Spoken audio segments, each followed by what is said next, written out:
For more on the European perspective, we are joined by Deutsche Welle correspondent Chiponda Chimbelu from Berlin. Hi, Chiponda.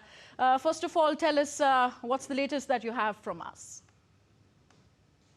Well, of course, the latest is that statement by U.S. President Donald Trump saying that NATO should shoot down Russian jets if they do enter the airspace of NATO member states. But of course, there is a bit of ambiguity coming from the White House because yesterday as well, the U.S. Secretary of State Marco Rubio suggested that NATO countries should only intercept Russian jets rather than shoot them down. So it is not quite clear what the line is in Washington, despite the statement by U.S. President Donald Trump. But of course, we do know what NATO wants to do and what it is planning. It has said it would use all the necessary military and non-military tools to defend itself as it faces a pattern of what it calls increasing irresponsible behavior by Moscow.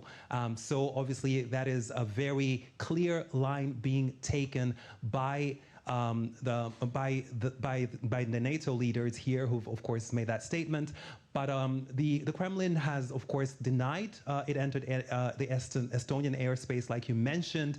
But of course, in terms of the response here in Europe, it is hard to believe that that is the case, because obviously we do know that Russia now has a series of reports of airspace incursions across parts of Europe. We do have many NATO members, Norway, Poland, Romania, and Croatia, have all reported airspace violations by Russia this year alone. So that is, of course, why there is a lot of skepticism about also the Russian response. Okay. And how is the alliance expected to respond, considering these violations continue?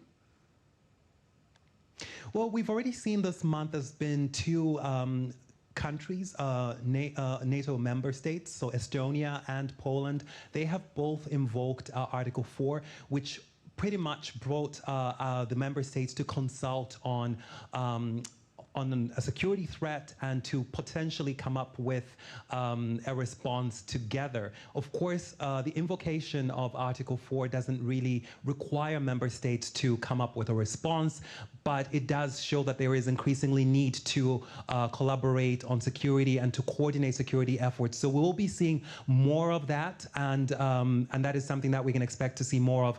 The one thing that would really be a game changer for NATO would be the invocation of Article 5, which pretty much says that an attack on one member state is an attack on the whole alliance. Okay, so yesterday Volodymyr Zelensky said that Trump can be a game changer, and what we have seen in the last 24 hours is a dramatic U-turn by Donald Trump in the way he looks at this conflict. So what should we be watching for in the coming days? Be a game changer for NATO of Article 5, which pretty much says that an attack on one member state is an attack on the whole alliance. Okay, so yesterday Volodymyr Zelensky said that Trump can be a game changer, and what we have seen in the last 24 hours is a dramatic U-turn by Donald Trump in the way he looks at this conflict. So what should we...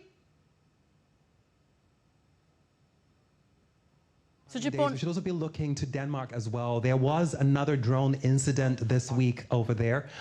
Airports in Copenhagen and Oslo were closed for hours on Monday night